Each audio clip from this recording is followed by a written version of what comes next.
قربانی کے متعلق جیسے کہ لوگوں کے دل و دماغ میں ایک کانسیپٹ اور پھر پھیلایا ہوا ایک کانسیپٹ اور اسلامی کانسیپٹ، تینوں میں کیا چیزوں کا فرق ہے؟ اسلام کون سی قربانی چاہتا ہے؟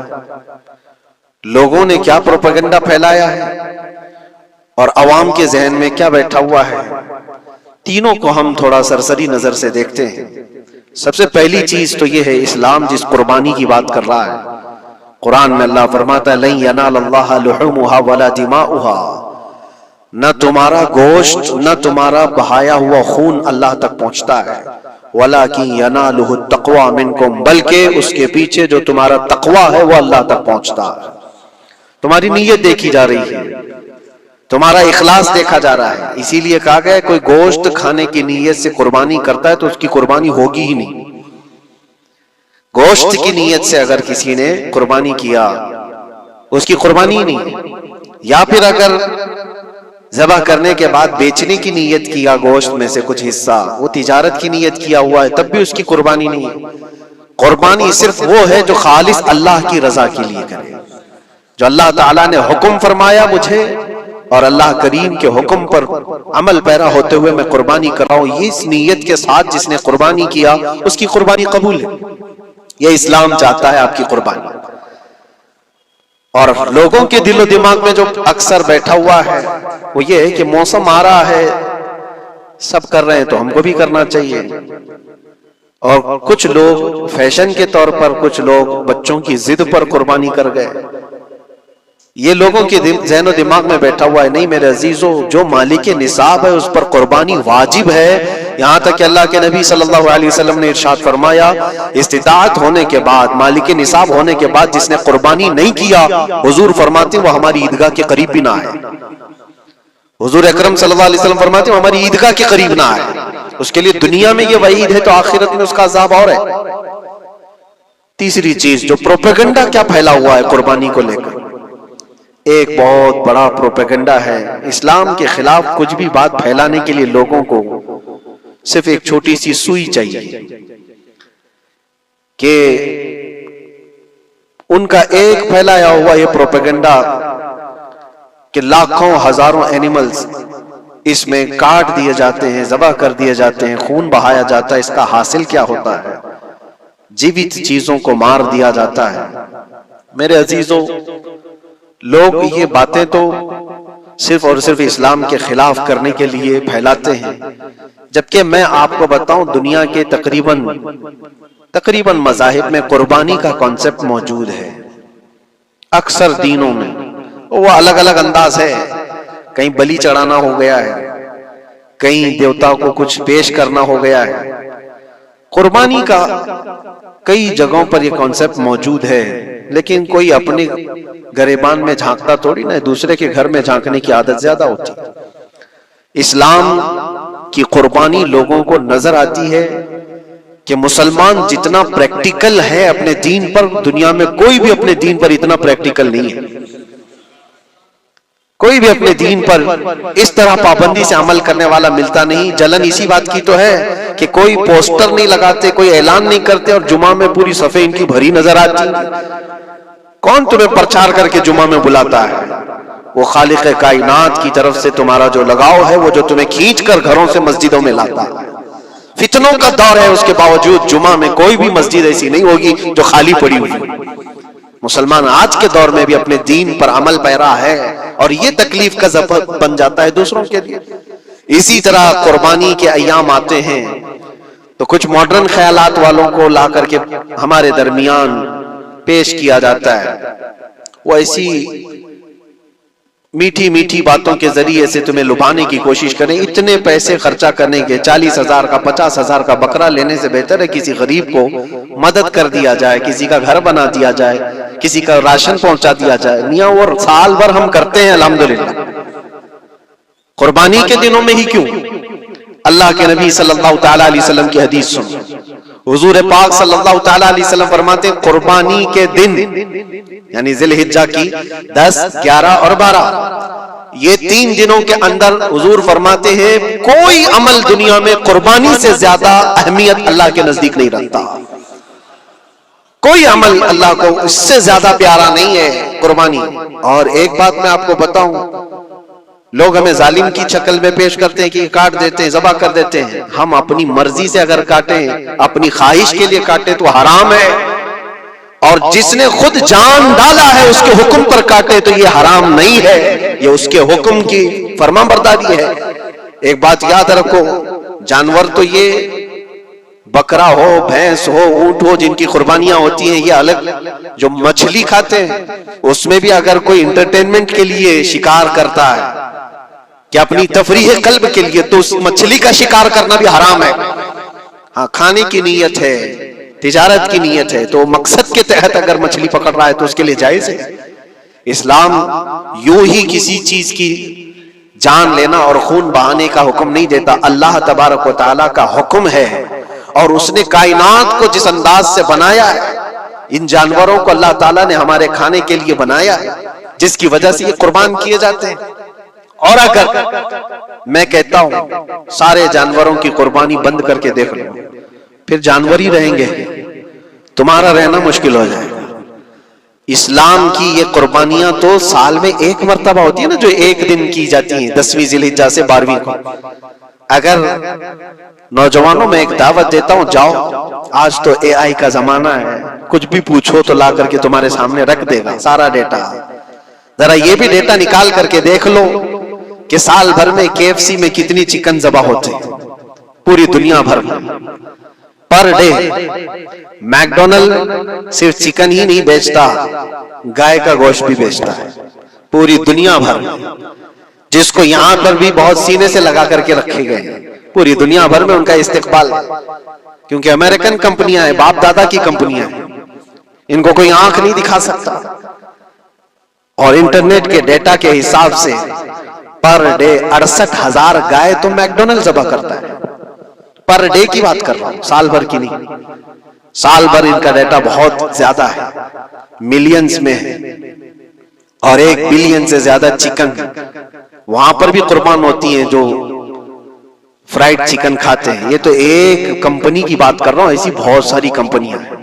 تو کبھی کسی نے یہ اعتراض کیا کہ یہ کمپنیاں اتنے جانوروں کو ذبح کرتی؟ نہیں، بقرعید کے دن سب کے سینگ نظر آتے ہیں، جانوروں کی محبت عمر کر کے آتی ہے. سال بھر جو قربان ہو رہے ہیں، کبھی کسی نے آبجیکشن نہیں کیا کہ یہ سارے آؤٹ لیٹس بند کیوں نہیں کر دیے جاتے، یہ ساری دکانیں کیوں نہیں بند کر دی جاتی جو سال بھر ذبح کر رہے ہیں. ہاں، ہو سکتا ہے میکڈونلڈ یہاں نہیں ذبح کرتا گائے کو، کیونکہ یہاں پتہ ہے حالات صحیح نہیں ہیں، لیکن دوسری جگہ پر جا کر دیکھیں، سب جگہ پر بیف آسانی سے ان کے ہاں ملتا ہے. میں یہ باتیں صرف اور صرف یہ اس لیے کہہ رہا ہوں، پھیلایا ہوا پروپیگنڈا کیا ہے. جانوروں سے محبت یہ سکھائیں گے ہمیں. اللہ کے نبی صلی اللہ تعالی علیہ وسلم فرماتے ہیں، بنی اسرائیل کی ایک خاتون کو میں نے جہنم میں دیکھا. کس بنیاد پر؟ فرماتے ہیں وہ عبادت گزار تھی، زاہدہ تھی، پرہیزگار تھی، لیکن ایک بلی پالی ہوئی تھی، اور اس نے کبھی عبادت کرنی ہوتی تو 2 دن 3 دن تک اپنے کمرے میں گوشہ نشین ہو جاتی تھی اکیلی، اور اس نے اپنی بلی کو ایک جگہ پر گلے سے رسی لگا کر باندھ دی، اور 3 دن تک وہ اپنی عبادت میں رہی، مصروف رہی. اور 3 دن کے بعد اسے خیال آیا تو جا کر دیکھی بلی مر چکی تھی. حدیث پاک میں صحیح حدیث ہے، اللہ کے نبی صلی اللہ علیہ وسلم فرماتے ہیں صرف اس بنیاد پر اللہ تبارک و تعالیٰ وہ عبادت کرنے والی عورت کو جہنم میں بھیج دیا. جو میری مخلوق پر رحم نہیں کرتا وہ رحم کے قابل نہیں ہے. یہ سکھائیں گے ہمیں جانوروں پر رحم کرنا. ہم جس جانور کو ذبح کرتے ہیں وہ اللہ کے حکم سے کرتے ہیں، اس کے علاوہ کسی بھی جانور کو ظلم کرنا، اللہ کے نبی صلی اللہ تعالی علیہ وسلم کی حدیثوں میں سے یہ ہے کہ جانور پر ظلم کرنا ذمی پر ظلم کرنے سے بڑا ہے. اور ذمی کیا ہے؟ ذمی وہ جو مسلمانوں کے ملک میں امن کے ساتھ رہنے کے لیے ریکویسٹ کیا ہوا ہو اور اسلامی حکومت اسے امن دی ہوئی ہو. اور اللہ کے نبی صلی اللہ علیہ وسلم فرماتے ہیں مسلمان پر ظلم کرنے سے زیادہ بڑا ظلم ذمی پر ظلم کرنا ہے، اور اس سے بڑا ظلم جانور پر ظلم کرنا ہے. یہ میرے آقا کے فرمان ہے. نبی اکرم صلی اللہ علیہ وسلم نے فرمایا وہ رحمت للعالمین ہے. اور ایک بڑی بات میں آپ کو بتاؤں، جو یہ پھیلایا جاتا ہے کہ جانوروں پر ظلم، سیدنا امام غزالی رحمت اللہ تعالی علیہ کی ایک بات میں پڑھ رہا تھا، حجت الاسلام جن کی کتابیں پڑھ کر کے لوگ اللہ کے ولی بن گئے. امام غزالی کا نام سنا ہے؟ اتنی کتابیں انہوں نے لکھا، تصوف کے امام ہیں، علم کلام کے امام ہیں، منطق کے امام ہیں، فقہ و تصوف کے امام ہیں، بے شمار علوم و فنون کے دریا بہائے ہیں. اس حجت الاسلام امام غزالی رحمت اللہ علیہ کے انتقال کے بعد ان کے بھائی نے ان کو خواب میں دیکھا اور پوچھا آپ کے ساتھ اللہ نے کیا معاملہ فرمایا؟ امام غزالی فرماتے اللہ نے مجھے بخش دیا، میری لکھی ہوئی کتابیں، میری عبادتیں، ہزاروں کو جو میں نے پڑھایا وہ شاگرد، یہ ساری چیزوں کی وجہ سے نہیں، بس ایک کام کی وجہ سے. پوچھا وہ کون سا کام؟ کہا ایک بار میں کتاب لکھ رہا تھا اور سیاہی میں قلم ڈبو کر کے لکھا جاتا تھا، اور سیاہی جو بنتی تھی وہ پھلوں کے رس سے نکال کر اور لکڑی کا قلم اس میں ڈبو کر کے لکھا جاتا تھا. تو میں لکھ رہا تھا کہ ایک مکھی آ کر سیاہی پر بیٹھ گئی، میں اپنا قلم روک لیا کہ ہو سکتا ہے وہ پیاسی ہو پی کر چلی جائے. کافی دیر تک وہ مکھی اس سیاہی پر بیٹھی رہی اور پی کر کے جب وہ اڑ گئی تو پھر میں اپنا قلم چلاتا رہا. یہ بات تو زندگی میں آئی اور گئی، میں نے تو اس کو چھوٹا سمجھا تھا، لیکن میری موت کے بعد رب تبارک و تعالیٰ نے مجھے اٹھا کر فرمایا جس نے میری چھوٹی مخلوق پر رحم کیا بس اس نیکی کی بنیاد پر میں تجھے جنت عطا کرتا ہوں. ایک جانور پر رحم کرنے کی بنیاد پر، ایک جانور پر رحم کرنے کی بنیاد پر. اور حدیث پاک میں، صحیح حدیث پاک میں یہ بھی ہے، ایک طوائف تھی جس نے مرتے ہوئے کتے کو بچایا تھا پانی پلا کر، اور اس بنیاد پر اس کی بخشش ہو گئی. طوائف تھی اور رحم کیا جانور پر تو اس کی بخشش ہو گئی. میں اسلام کی وہ چیزیں تمہیں بتا رہا ہوں جو دنیا تمہارے سامنے یہ چیزیں لانے سے عاجز ہے اور قاصر ہے. یہاں تک کہ اللہ کے نبی صلی اللہ تعالی علیہ وسلم نے فرمایا جانور پر اگر تم نے ظلم کیا ہے تو جس طرح سے ظلم کرو گے قیامت کے دن یہ اپنے سینگوں کے ساتھ اپنے کھروں کے ساتھ اٹھے گا اور اسی طرح سے اس کا بدلہ بھی دلایا جائے گا. وہ تمہیں مارے گا قیامت کے دن اور بدلہ لے گا. یہ بھی حدیث پاک میں. جانور پر ہمیں اس کے چہرے پر مارنے کا حکم نہیں ہے، اس کو اس کی طاقت سے زیادہ بوجھ ڈالنے کا حکم نہیں ہے. اللہ کے نبی صلی اللہ تعالی علیہ وسلم کے پاس ایک صحابی آئے، اونٹ پالتے تھے. کہا ایک اونٹ بہت سرکش ہو گیا ہے، اور جب اونٹ سرکش ہو جاتا ہے نا کسی کی کھوپڑی کھینچ لیتا ہے، وہ اسی وقت سر کو پکڑ لیا تو آدمی وہیں ختم ہو جائے. وہ کسی کے قابو میں نہیں آ رہا تھا، حضور کے پاس آئے. رسول پاک صلی اللہ علیہ وسلم نے فرمایا چلو میں چلتا ہوں دیکھتا ہوں. صحابہ کہتے ہیں حضور جب چلنے لگے تو ہمیں خوف ہوا، ڈر ہوا کہ یہ اونٹ بدک گیا ہے، سرکش ہے، کہیں کچھ نقصان نہ پہنچا ہے. اور تنہا میرے مصطفیٰ صلی اللہ علیہ وسلم آگے بڑھتے چلے گئے. صحابہ کہتے ہیں ہمیں ڈر لگ رہا تھا، لیکن میرے عزیزوں وہ رحمت للعالمین ہے، سب کی رحمت بن کر آئے.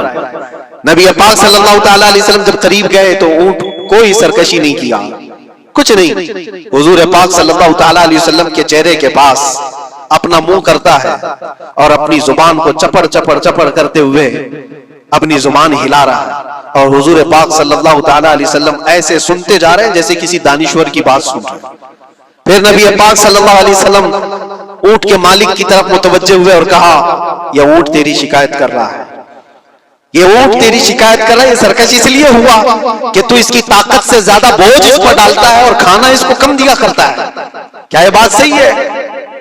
وہ جو بدو تھے، جو اونٹ کے مالک تھے، انہوں نے چہرہ جھکا لیا اور کہا وعدہ کرتا ہوں حضور پاک صلی اللہ علیہ وسلم سے کہ اس سے زیادہ، اس کی طاقت سے زیادہ بوجھ نہیں ڈالوں گا اور اس کا چارہ، اس کے کھانے کا انتظام روزانہ کیا کروں گا. نبی پاک صلی اللہ علیہ وسلم نے اس اونٹ کی رسی پکڑی اور مالک کو دے دیا. پھر وہ اونٹ اسی طرح تابعدار ہو کر نکل پڑا. یہ اسلام میں میرے آقا صلی اللہ تعالی علیہ وسلم کا عدل تو دیکھو، ان کی طاقت سے زیادہ کا بوجھ ڈالنے کا حکم نہیں ہے. اور دنیا یہ پروپیگنڈا پھیلائی ہوئی ہے کہ یہاں جانوروں کو کاٹا جاتا ہے. جو ذبح کرنے کا حکم ہے وہ اللہ کے حکم سے. میرے رب تبارک و تعالیٰ نے خود جان ڈالی، ہماری جان کا بھی وہی مالک ہے، جانوروں کے جان کا بھی وہی مالک ہے. اگر اللہ کا حکم نہ ہوتا تو ہمیں چونٹی مارنے کی بھی اجازت نہیں. اللہ کا حکم نہ ہوتا تو ہمیں کسی کو بھی قربانی کرنے کی اجازت نہیں ہوتی. یہ رب تبارک و تعالیٰ کا حکم ہے. تو ظاہر سی بات ہے ہم اللہ کے بندے ہیں. رب تبارک و تعالیٰ جانوروں کی قربانی کا حکم دیا، اس لیے ہر سال بقرعید میں مسلمان قربانی کرتے ہیں. اگر اللہ چاہے تو اپنے بیٹوں کی قربانی کا بھی حکم دے دے، اور دیا ہے رب تعالیٰ، اور وہ بھی کر کے دکھایا سیدنا ابراہیم علیہ السلام. اللہ تبارک و تعالیٰ اگر حکم دے تو کیا تم ایسے مسلمان نہیں ہو؟ مسلمان کا مطلب ہوتا ہے سر جھکانے والا اللہ کے حکم کے آگے. یہ نہیں پوچھے گا کہ کیوں ہے اور کیسے ہے. مسلم کہتے ہیں اپنا سر جھکا دیا اللہ کی بارگاہ میں، اس کے حکم کے آگے۔ اللہ تبارک و تعالی ہماری جانوں کا مالک ہے، اگر وہ چاہتا تو ہماری قربانی کا حکم دیتا، ہمارے اولاد کا، لیکن رب تبارک و تعالی نے یہ سنت ابراہیمی پر پوری دنیا کو ثواب دینے کے لیے جانوروں کی قربانی کا حکم عطا فرمایا۔ میرے آقا صلی اللہ تعالی علیہ وسلم کے پاس ایک صحابی حضرت زید بن ارقم آئے اور پوچھا یہ قربانی کیا ہے میرے آقا؟ حضور اکرم صلی اللہ علیہ وسلم نے فرمایا جس جانور کی ذبح کی قربانی کرو گے اس کے ہر بال کے بدلے تمہیں اللہ ایک نیکی عطا فرمائے گا، جتنے اس کے جسم میں بال ہوں گے ہر بال کے بدلے اللہ تمہیں ایک نیکی عطا فرمائے گا۔ اور حضور اکرم صلی اللہ تعالی علیہ وسلم نے یہ بھی ارشاد فرمایا کہ تم جانور کا انتخاب اچھا کرو، اس لیے کہ کل بروز قیامت پل صراط پر یہ تمہاری سواری بن کر آئے گا جس پر بیٹھ کر تم جنت میں جا رہے ہو گے۔ اور لوگ یہ بھی پوچھتے ہیں ہم نے ایک بار قربانی کی ہے تو وہاں سواری کون سی والی آئے گی؟ یہ بھی ملتا ہے روایت میں، تم نے اپنی زندگی میں جو سب سے پہلے قربانی کی ہے اس پر سوار ہوگے، لیکن ہر سال کی قربانی والے جانور بھی سواری بن کر تمہارے ارد گرد آئیں گے، وہ سب ہوں گے، تم انتخاب کرو جس پر سوار ہونا چاہو۔ اسی لیے قربانی میں عیب والے جانور کی قربانی جائز نہیں، لنگڑا ہو، لولا ہو، کان کٹا ہوا ہو۔ کیوں جائز نہیں ہے؟ دنیا تو یہ سمجھتی ہے کٹنے والا جانور وہ ہونا چاہیے جو ریجیکٹڈ ہو، جس کو کاٹا جا رہا ہے وہ دنیا میں کام کے لائق نہ ہو، اس کو کاٹنا چاہیے۔ دنیا کا یہ کانسیپٹ ہے، دنیا کا تصور یہ ہے، لیکن نہیں، اگر کوئی اپنے استعمال کے لیے کاٹ رہا ہوتا تو میں کہتا ہاں ریجیکٹڈ مال کاٹ لو، لیکن ذبح جو ہم کرتے ہیں قربانی میں وہ اپنے لیے نہیں، وہ رب ذوالجلال کے لیے ہے۔ اس لیے بندہ یہ دیکھے میں اپنے رب کے حضور کیا پیش کر رہا ہوں۔ تم اگر کوئی ہدیہ تحفہ خریدنے جاتے ہو اپنے کسی عزت دار شخص کے لیے تو انتخاب سوچ سمجھ کر کے کرتے ہو کہ جس کو میں دینے جا رہا ہوں یہ کتنا ویلیو والا ہونا چاہیے، کتنا عزت والا ہونا چاہیے، اور جو رب تعالیٰ کی بارگاہ میں پیش کر رہے ہو اس کا بھی آپ خیال رکھو۔ اس لیے لوگ کام چلانے کی باتیں تو بہت کرتے ہیں، قربانی کے متعلق کچھ باتیں ہیں جو مجھے آج عرض کر دی تھی، اس لیے میں نے آج اس موضوع پر آپ سے خطاب کیا۔ بہت سارے لوگ طرح طرح کے افواہیں بھی پھیلاتے ہیں، یہ تو ان غیر مسلموں کے اعتراضات کا میں نے جواب دیا۔ دنیا بھر میں ہمارے اوپر الزام کہ یہ لاکھوں جانوروں کو ایسی ذبح کر دیتے، کاٹ دیتے ہیں، لیکن میرے عزیزو یہی وہ دنیا ہے جو ایک طرف تو جانوروں کی حمایت اور محبت کی بات کرتی ہے اور دوسری طرف ان کے بڑے بڑے ملٹی نیشنل کمپنیاں جانوروں کو بے دریغ ذبح کرتے ہیں، قتل کر رہے ہیں اور کھانے میں بھی استعمال کر رہے ہیں۔ اور صرف اتنا ہی نہیں، سارے جانوروں کی کھالیں، لیدر کی بیگ، لیدر کے جوتے، لیدر کے بیلٹ، لیدر کی ٹوپیاں، لیدر کے جاکٹ سب بنا کر کے دنیا پہن رہی ہے اور قیمتی چیزوں میں اس کو شمار کیا جاتا ہے۔ ان سے کوئی سوال نہیں کرتا کہ یہ سب چیزیں کہاں سے تم لائے، یہ سب چیزیں تم کہاں سے لائے؟ کیا بغیر کسی جانور کے ذبح کیے ہوئے اس کی کھال کا استعمال کرتے ہو؟ لیدر کا استعمال تو ساری دنیا بڑے فخر سے کر رہی ہے، حتیٰ کہ گھروں کے استعمال کرنے والے صوفے اور کرسیوں پر تک استعمال ہے، اپنی بیٹھنے والی گاڑیوں میں کار کی سیٹ پر تک استعمال ہے۔ تمہارے پہننے والے جوتے، تمہارے پہننے والے بیلٹ، تمہارے پہننے والے جاکٹ سب جگہ تمہارا استعمال ہے۔ اور صرف میں یہ نہیں کہہ رہا کہ دنیا میں صرف مسلمان استعمال کرتے ہیں، ساری دنیا لیدر کا استعمال کرتی ہے۔ یہ لیدر کہاں سے آتا ہے؟ تو یہ دغلا پن، یہ جو ڈبل رول ہے، ڈبل سٹینڈ، ایک طرف حمایت کی بات کرنا اور دوسری طرف بے دریغ ذبح بھی کرنا، یہ سب چیزیں دنیا کو بیوقوف بنانا اور اسلام کے خلاف ایک پروپیگنڈا پھیلانا۔ لیکن اے مسلمان، ذہن و دماغ میں کسی ایسے ماڈرن کلچر کے ایسا کوئی فریفتہ ہو اس کی باتوں میں آ کر تم یہ سوچو کہ نہیں اتنے پیسے میں قربانی کے بجائے صدقہ کر دوں، کسی غریب کو دے دوں، ناجائز ہے۔ تمہارے اوپر سے قربانی کا وجوب ختم نہیں ہوگا، وہ اسی طرح سے باقی رہے گا اور گنہگار بھی رہو گے۔ اللہ کریم سے زیادہ تم رحم کرنے والے نہیں ہو، اللہ ارحم الراحمین ہے۔ اللہ ارحم الراحمین ہے، جب وہ حکم عطا فرما رہا ہے تو کیا تمہارے دل میں اس سے بھی زیادہ رحم ہے؟ تو قربانی کے دنوں میں صرف قربانی ہی ہوگی۔ اب کچھ جو چیزیں ایسی ہیں پھیلائی گئی، دیکھیں ایک بات میں آپ کو بتاؤں، اللہ کے نبی صلی اللہ تعالی علیہ وسلم رحمت للعالمین ہیں، سب کا ماننا عقیدہ ہے. وہ رحمت للعالمین رسول صلی اللہ علیہ وسلم نے خود اپنے ہاتھوں سے قربانی فرمائی. اور ایک دو نہیں، 100 اونٹ آئے تھے، جس میں سے 63 اونٹوں کو میرے آقا صلی اللہ علیہ وسلم نے نحر فرمایا.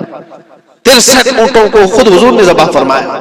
اور اس کے بعد حضرت علی مرتضی شیر خدا رضی اللہ تعالیٰ عنہ کو دیا، باقی کے اونٹوں کو تم ذبح کرو. نبی پاک صلی اللہ تعالیٰ علیہ وسلم نے یہ جو 100 اونٹوں کو ذبح فرمایا تھا، یہ اپنے حج کے موقع پر. اور اس کے علاوہ ایک حدیث پاک میں یہ بھی ہے، حضور اکرم صلی اللہ علیہ وسلم نے جو 2 چت کبرے بکرے ذبح کیے تھے. چت کبرے کس کو کہتے ہیں؟ 2 کلر والے، بلیک اینڈ وائٹ جو ہوتے ہیں، ابلق ان کو کہتے ہیں عربی میں. 2 مینڈے ذبح فرمائے. ایک نبی پاک صلی اللہ تعالیٰ علیہ وسلم نے اپنی جانب سے قربان فرمایا، اور دوسرا پوری امت کی طرف سے قربان فرمایا. یہ رسول پاک صلی اللہ تعالیٰ علیہ وسلم کے، اسی لیے تو میں عرض کرتا ہوں میرے عزیزو، ہمارے امام نے سچ کہا، جو نہ بھولا ہم غریبوں کو رضا، یاد اس کی اپنی عادت کیجئے. قربانی سال میں 1 مرتبہ ہو رہی ہے، رسول پاک صلی اللہ تعالیٰ علیہ وسلم قربان کر دیتے اپنے نام سے، وہ تو کیا ہی، لیکن قیامت تک آنے والی اپنی امت کی طرف سے بھی خود اپنے ہاتھ سے قربانی فرمائے. آج امت یہ پوچھتی ہے میرے عزیزوں، قربانی کے لیے 1400 سال پہلے تمہارے رسول نے تمہاری جانب سے قربانی کی، اور اللہ نے جس کو استطاعت دی، جس کو طاقت دی. میں یہ چاہتا ہوں کہ تمہارے اوپر جو قربانی واجب ہے، اپنی قربانی کرو، ساتھ میں ایک اور قربانی میرے مصطفیٰ کی طرف سے کرو، حضور اکرم صلی اللہ علیہ وسلم کی طرف. جبکہ ان کے احسان کا بدلہ پوری امت نہیں ادا کر سکتی، لیکن ہم ہدیہ تشکر کے طور پر اپنی طرف سے پیش کر سکتے ہیں. اور کچھ لوگوں نے یہ سمجھ رکھا ہے، ایک بکرا لے کر کے آتے ہیں، پورے گھر والوں کی طرف سے قربانی، ایک بکرا پورے گھر والوں کی طرف سے قربانی. میرے عزیزو، بکرا ایک آدمی کی طرف سے ہی قربان ہوگا جو مالک نصاب ہے. گھر میں اگر 4 لوگ مالک نصاب ہیں تو چاروں پر قربانی ہے، شوہر پر بھی، بیوی پر بھی، بیٹے پر بھی، جو مالک نصاب ہے. مالک نصاب کا مطلب کیا ہے آپ جانتے ہیں؟ جس کے پاس 52.5 تولہ چاندی یا 7.5 تولہ سونا یا اس کے برابر کی قیمت ہو، دونوں میں سے کسی ایک کے برابر کی قیمت ہو. اس زمانے میں آپ کیلکولیٹ کر لو 52.5 تولہ چاندی کی قیمت کیا ہو سکتی ہے.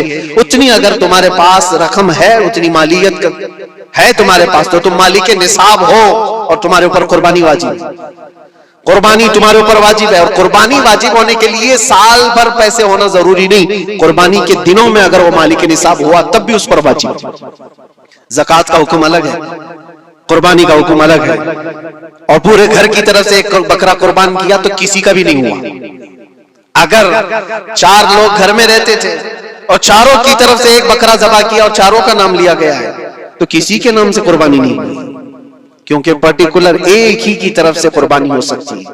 ہاں، بڑے جانور میں 7 حصے ہو سکتے ہیں، وہ اونٹ ہوا یا بیل بھینس، یہ جو بڑے جانور ہیں ان جانوروں میں 7 حصے ہو سکتے ہیں، اور ان میں شریک ہونا جائز ہے.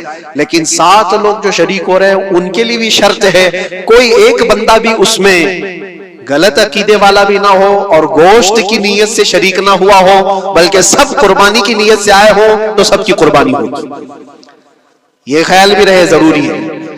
اب حالات ایسے آ گئے کہ سب کے لیے ایک بکرا لینا اگر طاقت کے بھر نہیں ہے، استطاعت نہیں ہے، تو وہ بڑے جانور میں حصہ لے سکتے ہیں جہاں پر یہ قربانیاں ہو رہی ہیں، شریک ہو سکتے ہیں. کچھ لوگوں نے یہ پروپیگنڈا بھی پھیلایا ہے ہمارے درمیان میں سے کہ بڑے کی قربانیاں جو ہوتی ہیں اجتماعی قربانیاں، یہ جائز نہیں ہے، آدمی کو اپنی قربانی کے وقت سامنے ہونا ضروری ہے. ایسی باتیں پھیلائی گئی ہیں. میں آپ کو حدیث پاک سناتا ہوں. اللہ کے نبی صلی اللہ تعالیٰ علیہ وسلم نے ارشاد فرمایا حضرت فاطمہ سے، کہا ہے فاطمہ اپنی قربانی کے وقت سامنے رہو، قربانی کے خون کا قطرہ زمین پر گرنے سے پہلے اللہ تعالیٰ تمہارے پچھلے سارے گناہ معاف فرمائے گا. حدیث پاک ہے. لیکن ساتھ میں دوسری حدیث یہ بھی ہے، نبی پاک صلی اللہ تعالیٰ علیہ وسلم نے اپنی قربانی کا وکیل حضرت علی کو بنایا تھا کہ اپنی نیابت دے دی کہ میری طرف سے تم قربانی کرو. اس طرح سے جو مسلمان استطاعت نہیں رکھتا خود کرنے کی، وہ اپنی جانب سے کسی دوسرے کو وکیل بنا سکتا ہے. شرعاً جائز ہے، کسی کو بھی وکالت دی جا سکتی، نیابت دی جا سکتی ہے، میری طرف سے تم قربانی کرو. جیسے کہ گھر میں کوئی عورت مالک نصاب ہے، اگر یہ حکم ہوتا کہ عورت خود جا کر کے کرے تو کہاں سے کرتی؟ عورت کسی کو وکیل بنا سکتی ہے، اپنے شوہر کو کہتی یا کسی کو دے دیا پیسے کہ میری جانب سے تم قربانی کرو، یہ جائز ہے بالکل۔ جن لوگوں نے یہ پروپیگنڈا پھیلایا ہے ہمارے درمیان میں کہ قربانیاں نہیں ہوتی، وہ جاہل لوگ ہیں، پڑھے لکھے لوگ نہیں۔ شرعی مسائل کو جانے بغیر اس طرح کی باتیں عوام الناس میں، عوام المسلمین میں پھیلانا یہ گناہ ہے۔ ہاں اس بات کو یاد رکھیں، جو وکیل ہے قربانی کا اس کے اوپر ذمہ داری ہے کہ وہ جتنے لوگوں کی قربانی کر رہا ہے جانور شریعت کے مطابق کا لے، عیب دار جانور کی قربانی نہ کرے، لاغر ہو، کمزور ہو، سینگ ٹوٹا ہوا ہو، کان کٹا ہوا ہو، پیر کٹا ہوا ہو، دم کٹی ہوئی ہو، یا اتنا کمزور کہ چل نہیں سکتا، کھڑا نہیں ہو سکتا، ایسا عیب دار جانور نہ لے۔ یہ وکیل کی ذمہ داری ہے جو سب کی طرف سے قربانی کر رہا ہے۔ اور دوسری چیز، عیب کس کو کہتے ہیں؟ عیب کس کو؟ کان میں اگر سوراخ ہے تو وہ مکروہ ہے لیکن قربانی ہے اس کی۔ ہاں سینگ اگر بچپن اس کے پیدائشی نہیں آئے تھے تو جائز ہے اس کی قربانی، آئے تھے اور ٹوٹ گئے تو اس کی مقدار بتائی گئی ہے، 1/3 حصہ اگر ٹوٹا ہے تو اس وقت تک جائز ہے، اس سے زیادہ جڑ سے ٹوٹے ہوئے ہیں تو قربانی جائز نہیں۔ کوئی پیر پورا کٹا ہوا ہے، دم پوری کٹی ہوئی ہے، یہ عیب میں آتا ہے۔ عیب دار جانور کی قربانی جائز نہیں، یہ وکیل کرے گا، نہیں کرے گا تو وہ گنہگار ہے۔ لیکن اس کا مطلب یہ نہیں ہوتا کہ اجتماعی قربانی جائز ہی نہیں، جائز ہی نہیں۔ ایسی باتیں کیوں پھیلائی جاتی ہیں؟ حدیث پاک میں ملتا ہے کہ نیابت اور دوسرے کو وکالت دینا جائز ہے۔ اب کچھ لوگ یہ بھی پھیلاتے ہیں کہ قربانی کے جو حصے لیے جاتے ہیں، گوشت دیا جائے تو اس کی قیمت الگ ہوتی ہے، گوشت نہ لو تو اس کی قیمت الگ ہوتی ہے، سب پھیلی ہوئی چیزیں ہیں۔ اس کا ریزن بھی پتہ کرنا چاہیے، ایسی بغیر علم کے بات کرنے سے۔ 4000 5000 روپے کا ایک حصہ آتا ہے اگر شہر میں کوئی بڑا جانور ذبح کرے، کیونکہ مہنگا ملتا ہے بیل، اور باہر جب جا کر کے کوئی ذبح کر رہا ہے تو وہی ایک حصہ 1500 روپے میں 2000 میں ہو جاتا ہے۔ تو کچھ لوگوں کو یہ غلط فہمی پھیلائی جاتی ہے کہ یہ لوگ کرتے ہی نہیں ہیں اور ایسی پیسے وصولتے ہیں، ایسا نہیں۔ دور دراز کچھ علاقے ایسے ہیں، بنگال ہے، اڑیسہ ہے، اور بھی کئی علاقے بہار کے، جہاں پر بڑے جانور نہایت ہی سستے دام میں ملتے ہیں، بلکہ وہاں پر جانوروں کی قیمت صرف 5000 6000 اور 10000 کے نیچے ہوتی ہے، بڑے جانوروں کی جو ہم نے دیکھے ہیں۔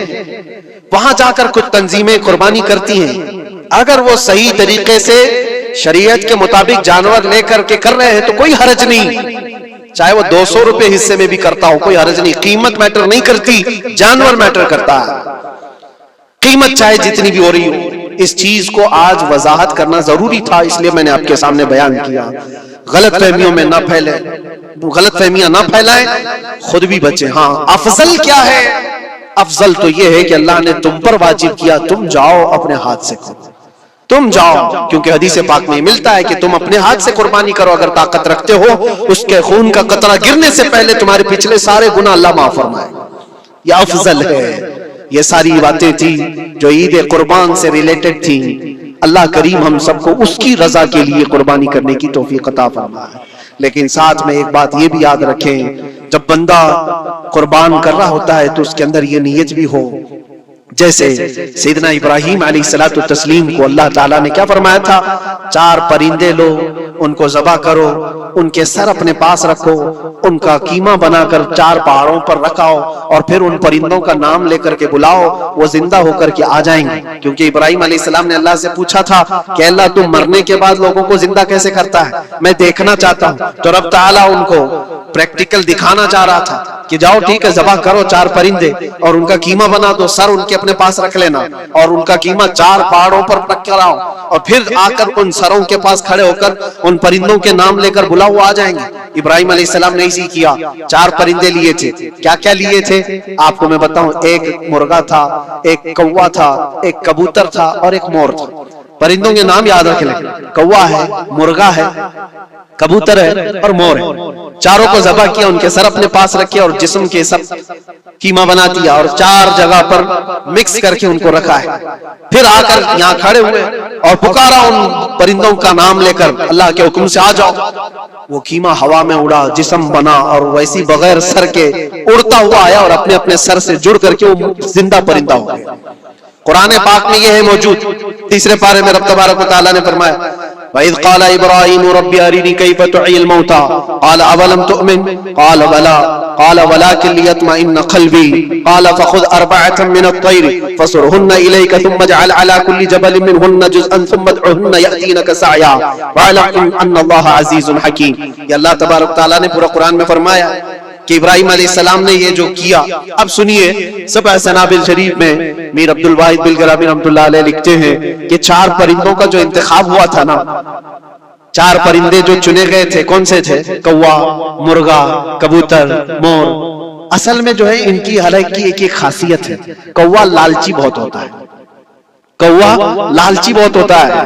مرغا اس کے اندر شہوت بہت زیادہ ہے، عورت کی خواہش. مرغے کے اندر خواہش شہوت زیادہ ہوتی ہے. اور کبوتر کے اندر دوستی کرنے کی عادت زیادہ ہوتی ہے، جلدی دوستی کرتا ہے. اور مور کے اندر دکھاوے کی عادت زیادہ ہوتی ہے، اپنی خوبصورتی کا اظہار بار بار کرتا ہے. تو یہ 4 چیزیں ان کے اندر ہیں، یہ 4 پرندوں کے اندر. صوفیہ اکرام فرماتے ہیں در حقیقت آپ کو حکم تھا ان جانوروں کو ذبح کا نہیں تھا. کوے کی لالچ کو ذبح کرو، مرغے کی شہوت کو ذبح کرو، اور بنا وجہ کے کبوتر کی جو دوستی ہے ہر ایرے غیرے سے، اس دوستی کے کو قطع کرو، اور مور کے دکھاوے کی عادت کو ذبح کرو. یہ 4 بری عادتوں کو ذبح کرو تو اللہ کی قدرت کے مشاہدے دیکھنے ملیں گے. در حقیقت وہاں پر صوفیہ اکرام میں فرماتے ہیں، اور یہی بات ہے کہ شیطان کو جب کنکریاں مارنے کے لیے حجاج جاتے ہیں، وہ تو ایک پلر ہے جس کو کنکریاں مارتے ہیں. وہاں ایک پلر ہے، اس پلر کو کنکریاں مار کر کے آتے ہیں. لیکن میرے عزیزو تصور یہ ہونی چاہیے زندگی بھر جو شیطان مجھے بہکاتا ہے میں اس کو کنکریاں مار رہا ہوں. اگر تمہاری نیت صالح ہوئی اور کنکری لگ گئی تو یقیناً زندگی بھر شیطان کی شرارتوں سے محفوظ ہو جاؤ. تم نے اپنے شیطان کو زخمی کر دیا، اسی لیے جس کا حج قبول ہو جاتا ہے اس کی کنکری وہاں سے اٹھا لی جاتی. ورنہ تو 40 لاکھ لوگ 70 کنکریاں مار کر کے آئیں تو پہاڑ بن جانا چاہیے، لیکن کوئی پہاڑ نہیں ہوتا وہاں کنکریوں کا. جا کر دیکھے نہ ہی اس کو اٹھایا جا رہا ہے. لیکن حدیث پاک میں جس حاجی کا حج قبول ہوتا ہے اس کی کنکریاں اٹھا لی جاتی ہیں. وہ شیطان کو لگ چکی ہے. تو نیت کا دار و مدار ہے. اسی لیے سب سے پہلے میں نے آیت یہی پڑھی. رب تعالیٰ فرماتا لن ینال اللہ لحومها ولا دماؤها ولکن ینالہ التقوی منکم. ہرگز تمہارا گوشت، تمہارا بہایا ہوا خون اللہ تک نہیں پہنچتا، بلکہ اس کے پیچھے جو تمہاری خالص نیت ہے، جو تقوی ہے، وہ اللہ تک پہنچتا ہے. قربانیوں میں یہ نیت کرو کہ رب تبارک و تعالیٰ میں اپنی ساری خواہشات کو ذبح کر رہا ہوں، مولا مجھے بری خواہشات سے زندگی بھر محفوظ فرما دے. وآخر دعوانا الحمدللہ رب العالمین. السلام علیکم.